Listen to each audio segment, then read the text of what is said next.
Welcome back to the show. We have Mike Finger back on the podcast, founder at exitoasis.com. Today, we're talking about the 3D framework to exit your business for top dollar. We're going to get into the 3Ds. Before we do, Mike, welcome back on the show. Hey, Dave, it's a pleasure to be back. Thanks for the opportunity.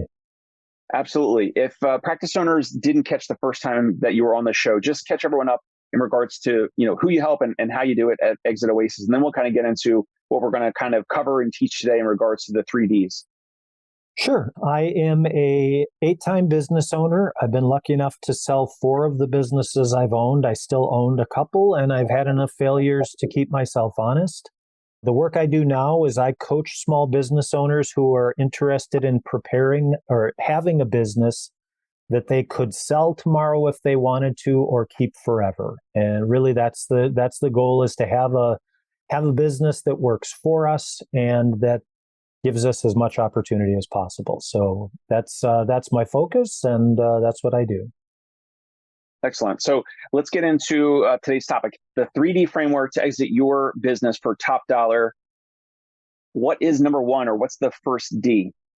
Yeah, well, let's start with some framework around that picture. We talk about exiting a business, we talk about selling a business, and the truth is that this is a topic area that's defined by complexity, right? Everybody who works in this industry, brokers, attorneys, accountants, these are folks that make their living off of mastering complexity. And so the problem we run into as small business owners is that we don't have time for that complexity. We don't have time to be experts.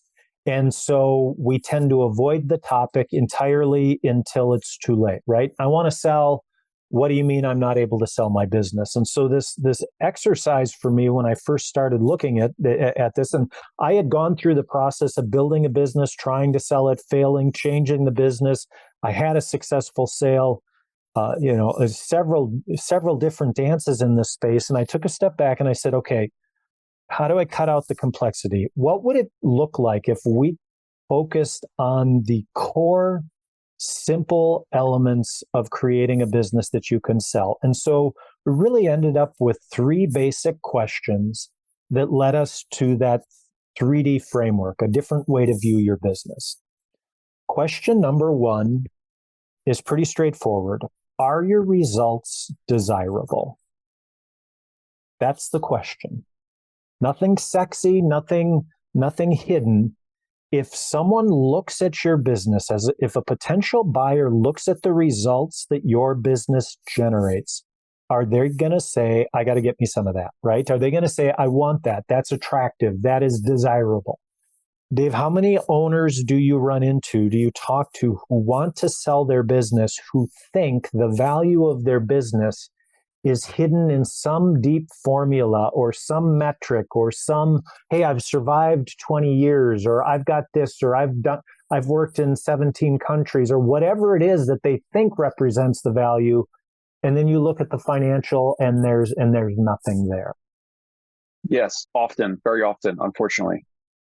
And so for us as small business owners, if we are looking for a simple way to start to evaluate the sellability of our business, we start with that basic question. Are my results desirable? Am I producing results for myself as the owner that will be attractive to a potential buyer? And there's 2 key areas in that. Then the first one is your seller's discretionary earnings. Now, Dave, I don't know if you've had opportunities in the podcast to define that in the past. Tell me how deep we go there. Yeah, no, we can certainly go deep. We've definitely covered that for sure. Okay. I mean, a simple explanation, seller's discretionary earnings is the financial benefit of owning the business to a single full-time owner, right? That's what do I get in my pocket at the end of the day as the owner. And so that's my salary, that's the year-end profit. And then we start looking at the elements of add backs. We don't need to overcomplicate that, but the basic elements are the profit at the end of the year.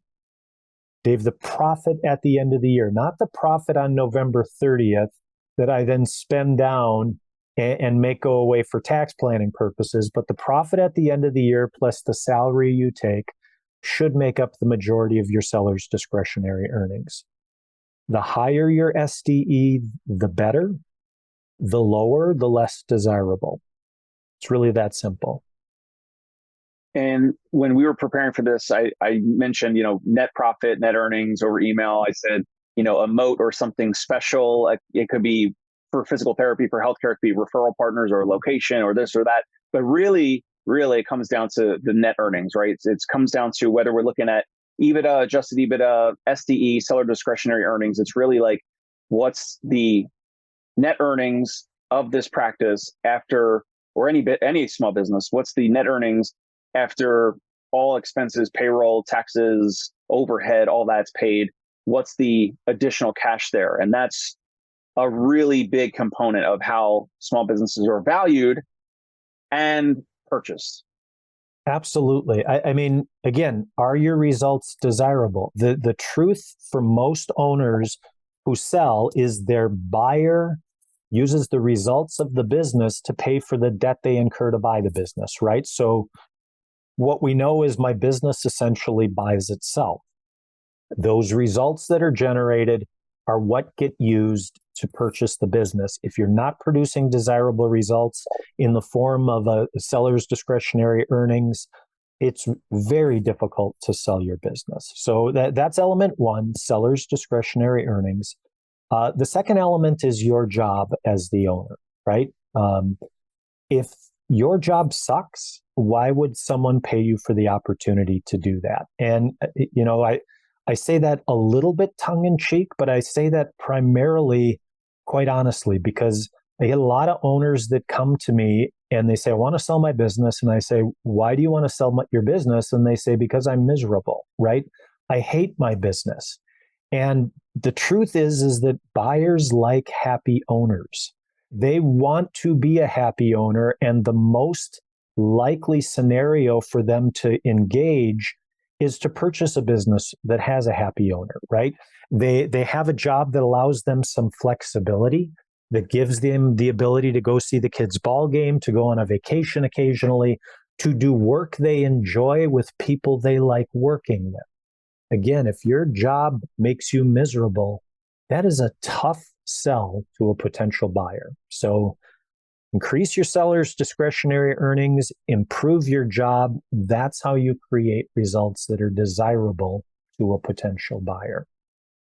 So, because if you improve the quality of that job or that role or whatever it might be, then it's easier to be more attractive in the marketplace, where then you might be in the position then of being bought instead of being sold. That's right. I mean, we hear about a lot of different types of buyers in the marketplace, right? We hear about private equity, we hear about roll-ups, all of these different models. But here's the truth for the majority of small business owners. The most likely buyer for your business is someone that looks just like you. The most likely buyer is an individual who is going to work full-time in your business. That's the case for most small business owners. What that means is that they're not just looking at your business, they're looking at your life, and they're looking at what is it that their life is going to become after they purchase. So again, the reality for them is if they look at you and it takes you 14 hours a day to do the job that you're doing after you've been in that business 10 years, they know their best case scenario is to be several years in before it only takes them 14 hours a day, right? I mean, you've got all this experience in doing this, in running this business, and it still takes you that long, that kind of work. For owners who are looking to sell their business either, today or in the future, who have never experienced the transaction from a buyer's perspective, it's hard for them to understand how discerning buyers start to become about what the purchase represents.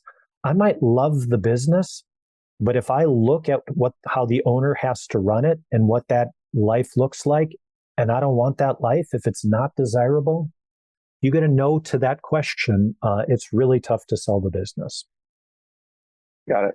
Anything else to cover the results component before we move to the next step?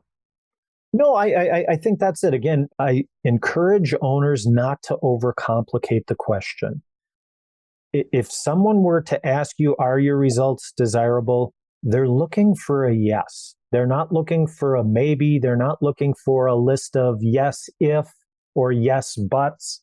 But are your results desirable? If you can focus on getting a strong capital yes or capital Y answer to that question, your ability to sell your business just improved. Excellent. At this point, ready for the second D? Yes, let's do it. Second D, second question. Can a buyer duplicate your results? Said another way, are you replaceable? I don't care how spectacular your results are. If I am not likely to be able to duplicate them as a new owner, it doesn't matter. So a strong yes to question one, fabulous. It has to come along with a strong yes to question number two. Can a buyer duplicate your results? And is another way to look at this transfer of value? Is that pretty much what we're talking about here? Yeah, I mean, it's transfer of, I think that's fair. Where does the ability to create what you've created over the past few years come from? And again, like the first one, there's two breakdowns in this area. The first one is your team, right? Do you have a team of people responsible for creating those desirable results?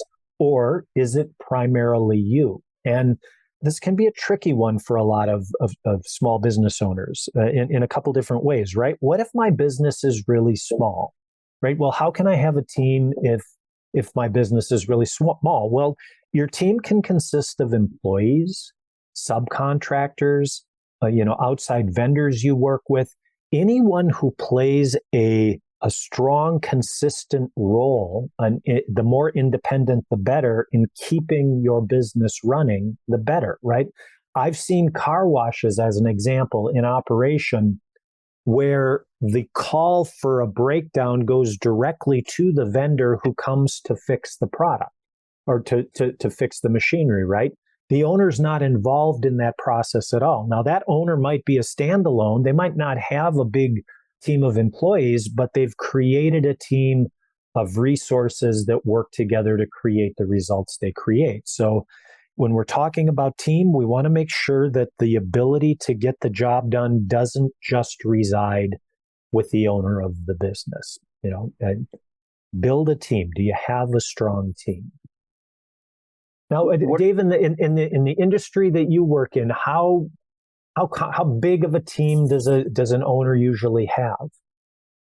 I would say on average, they'll have maybe 3 physical therapists and then 1 or 2 front desk team members, admin staff, and then maybe 1 other individual, or the front desk staff might kind of do some of the billing if they do billing in-house.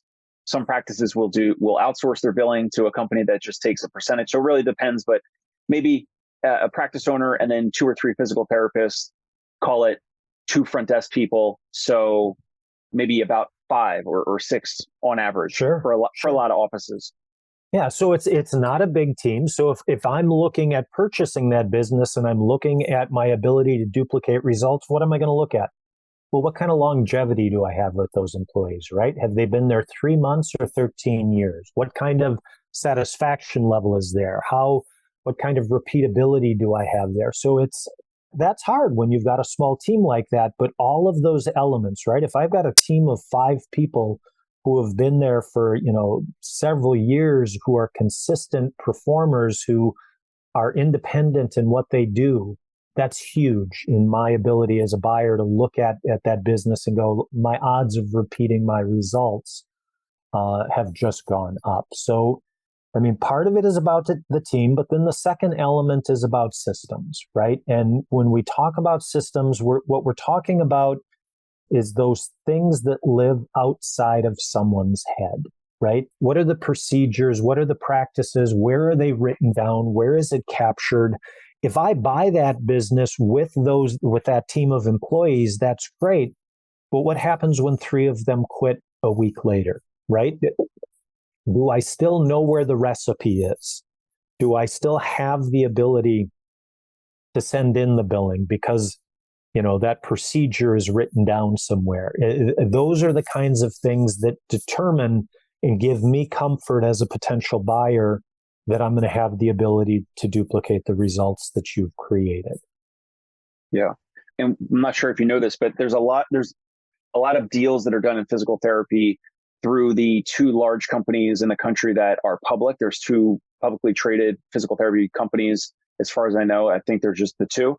And then there's obviously several other private equity backed regional or national buyers that are anywhere from, 50 locations to several hundred locations.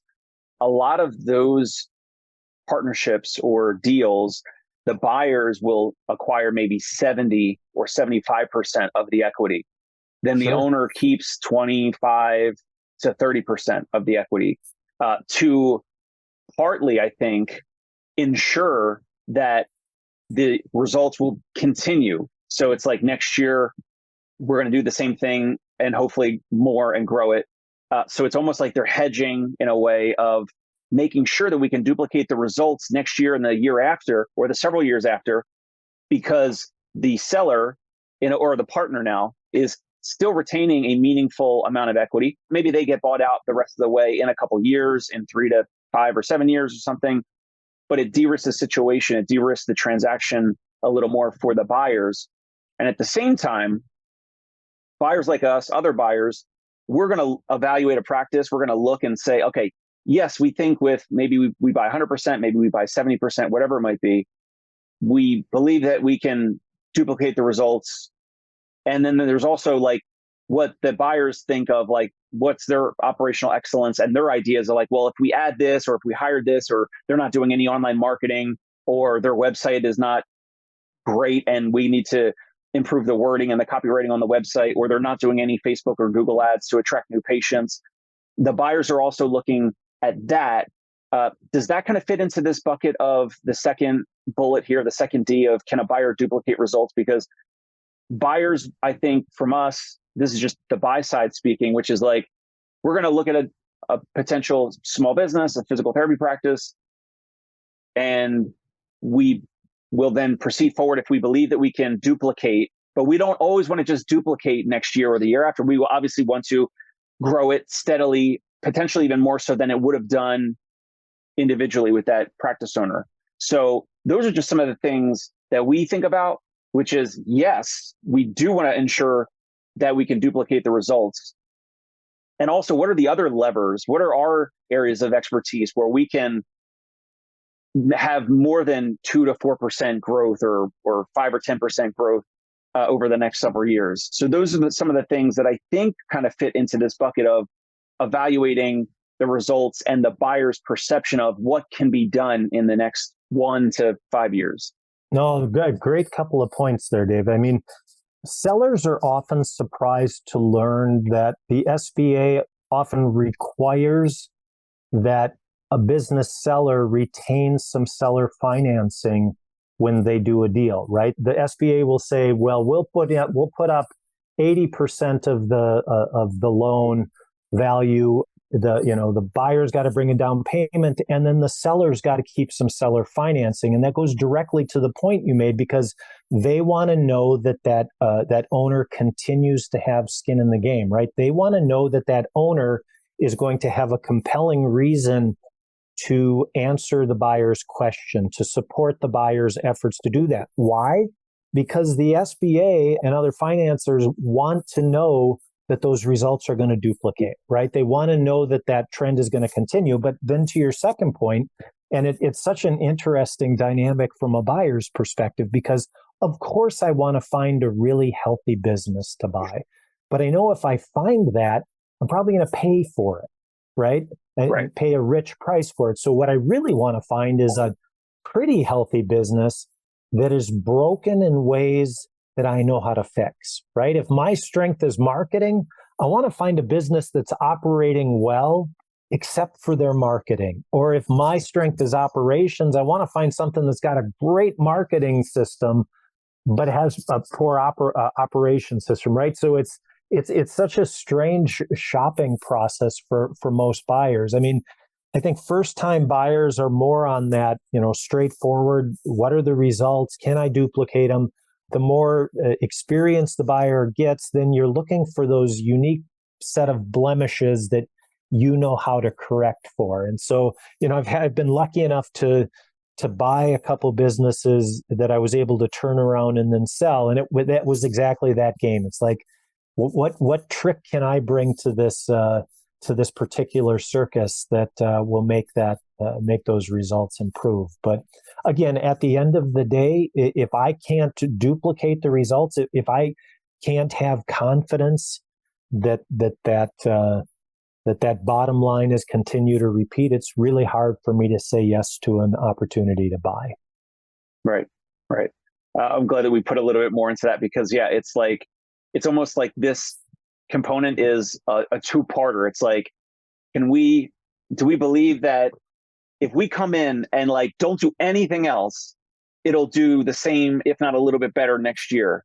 Like Yeah. that's in a way some of the mental gymnastics a buyer is probably looking at. And then the buyers at the second part of it is like, okay, so if we can confirm, like, if no one leaves, and maybe some people will leave, but we're going to be ready to start hiring and recruiting and all that from day one, right away. Yeah. In case some people are scared off with a new partner, a new buyer, a new boss, whatever it might be.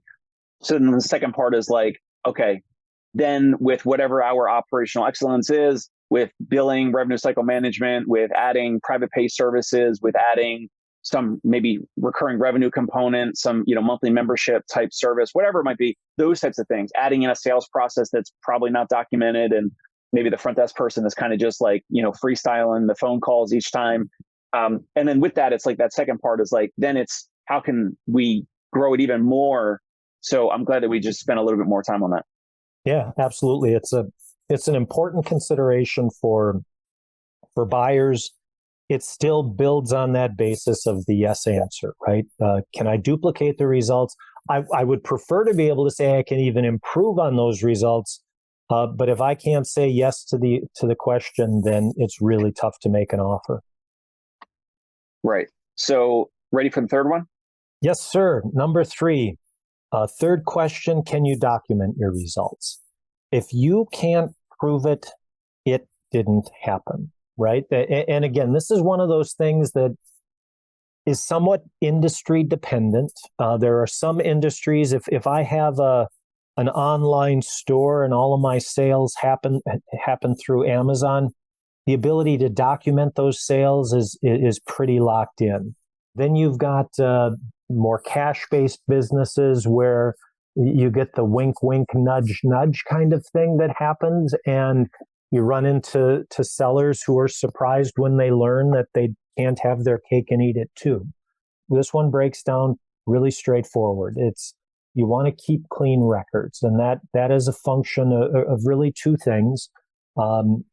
Dave, I don't know if you've ever had the opportunity where you're having the meeting with the potential seller, and then they pull you aside and say, "Well, let me show you the second set of books." There is that. You'd asked me when I first started doing this, how often that comes up. I would say it was really rare. I have since learned that that's simply not the case. I could tell you story after story of personal interaction I've had in those kinds of situations, and it is it's an interesting story, and it's a deal killer, right? Because what owners who play that game forget is that when you admit to me that you lie to the IRS, I have to assume that you're willing to lie to me. Right? Because they can put you in jail and I can't. And so what would keep you from just cutting a little bit off in terms of the truth of what you're telling me? So I've had those circumstances where I've seen a business, I've been interested, and then the owner has played that wink, wink, nudge, nudge game. And I find that the trust completely disappears from the relationship, right? So, I mean, there's that element of this keep clean records piece, but I think much more common and much more important for owners is that too many times record keeping becomes a second, third, or fourth priority on the list. And we deal sometimes understandably with things that are more pressing. And we get to the end of the year and there's a box of receipts and it just doesn't translate properly. Or we've got handshake deals with our primary vendors, right? Or we don't have employment contracts, or all of these things that solidify these relationships that document the results that we claim that we give. And unless we can codify that stuff, unless we can prove it, it makes it really difficult for a potential buyer to trust and assume that the results that you're claiming are real. Right. Now, when we're talking about the 3Ds, first one, again, as a recap, are your results desirable? Is it really like if a buyer, or so now the seller, is looking at, reflecting on their practice, their business, if the results are not desirable, maybe they don't even know, I don't know, but is the results, the desirability of the results, is that like a stopping point, or are all three of these like a three-legged stool? Meaning if you took one away, it's the whole thing is going to fall through, and you need all three equally. Are the results more favored in percentages, or is it like 33% for each of these three? The truth of the matter is, if you can't give a strong yes to all three questions, then your ability to sell your business is in massive doubt. And let's do it. Let's use that three-legged stool, right? Let's say I have fabulous results, right? I'm making bank, but I can't prove to you that I am. Who cares, right? Vice versa, if I can document every transaction and I'm able to prove definitely to you that I lose big money every year, what's the point of the second, of the third yes? So absolutely, what you want to do as a small business owner, from my perspective, all the complexity aside, all the programs, this, that, and the other, start here. Start with getting three straightforward yes answers to these questions, and you have the base foundation to be able to sell your business. If you don't have this, if you can't give these yeses, I don't know how you move forward with a transaction. Right. Now, you're not a broker or advisor. You're a coach at exitoasis.com. You're a platform and company that you founded. Is this something that practice owners, I feel like some of these things they could ask themselves, and they should, but do you find that a lot of business owners need assistance from you, or maybe a broker or advisor, to ensure that they are themselves and their practice or their business is ready for the market and ready to be sold? What are your thoughts around that?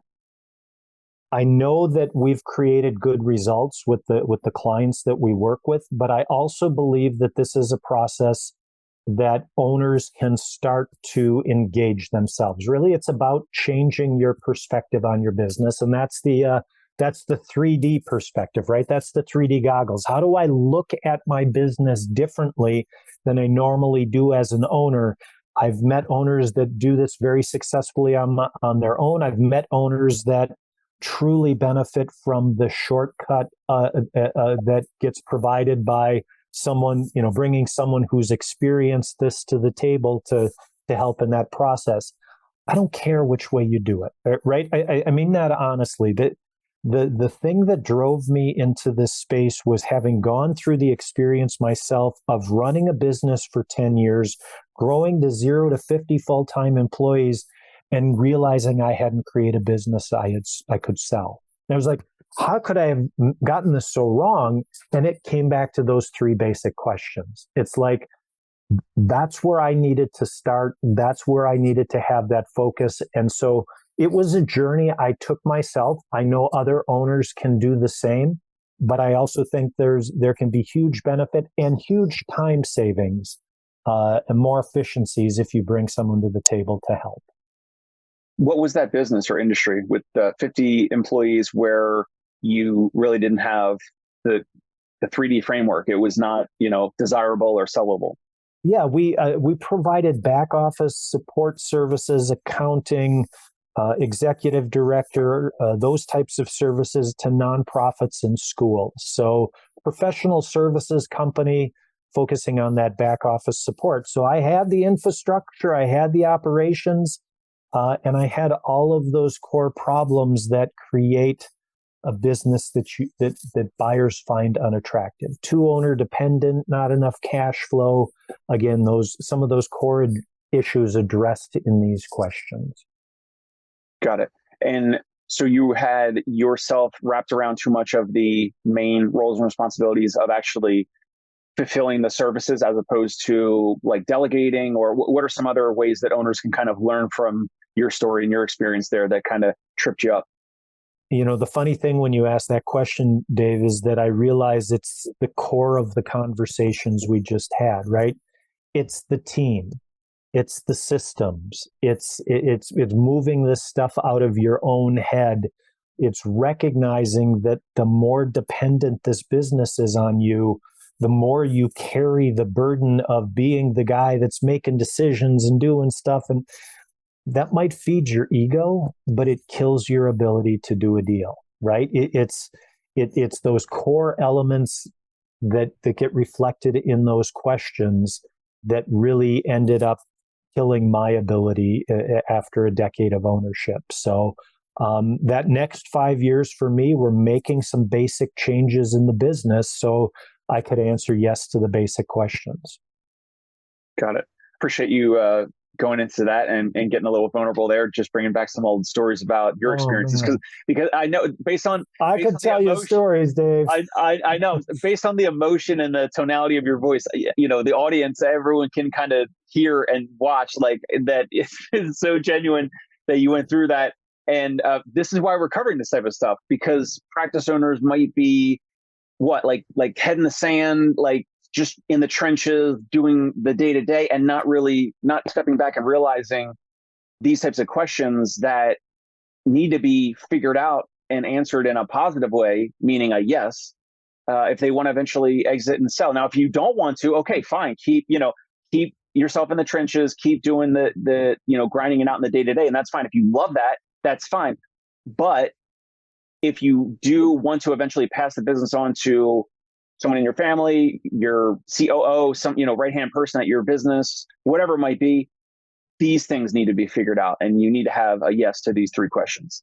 Absolutely. It helps the sellability, but it also helps the ownability, right? We might like to be the center of the wheel, but the truth of the matter is the burden that puts on an owner and the scar tissue it creates. These changes that create a business that you can sell also create a business that are fantastic to own. And truly, it's the reason I don't work on commission, because I've had too many owners go through this process, start to create a business that they could actually sell. They fall back in love with the business and decide to keep it. And what I had to come to realize is that's a fabulous outcome, right? Because a business that's ready to sell is one that doesn't need you there every day, that creates good financial results, that rate all of these factors. And you're like, well, why would I get rid of that? Well, fabulous. That's a wonderful outcome. Or you can put it on the market, sell it, and achieve your goals for exit. So it really was a transformation for me to change fundamentally the way I look at the business. And that's what was the genesis of the idea around a 3D view of your business, right? You got to look at it differently than you do. Perfect place to pause for now. Mike, that was awesome. ExitOasis.com. What's a good place, whether the website, LinkedIn, email address, what's a good place for anyone in the audience to reach out to you if they want some of this help, some coaching, some assistance in figuring out their situation? ExitOasis.com is a great place to check us out. And I'm very active in this space on LinkedIn. So if you just want to watch and learn, let's connect on LinkedIn and learn more about the topic. So thank you again, Dave, for the opportunity. I enjoyed our conversation. Excellent. Anyone watching, listening, if you guys find this helpful and valuable or insightful, subscribe to the Dave Kittle Show on YouTube, iTunes, and Spotify so you'll be notified of new episodes like this one as they're published. Mike, thank you so much. My pleasure. Hey, it's Dave Kittle. Are you a healthcare business owner or physical therapy practice owner who is looking to figure out your succession plan or exit strategy? We might be able to help. And in fact, we may be interested in acquiring your practice. If you're interested, you can reach out to me.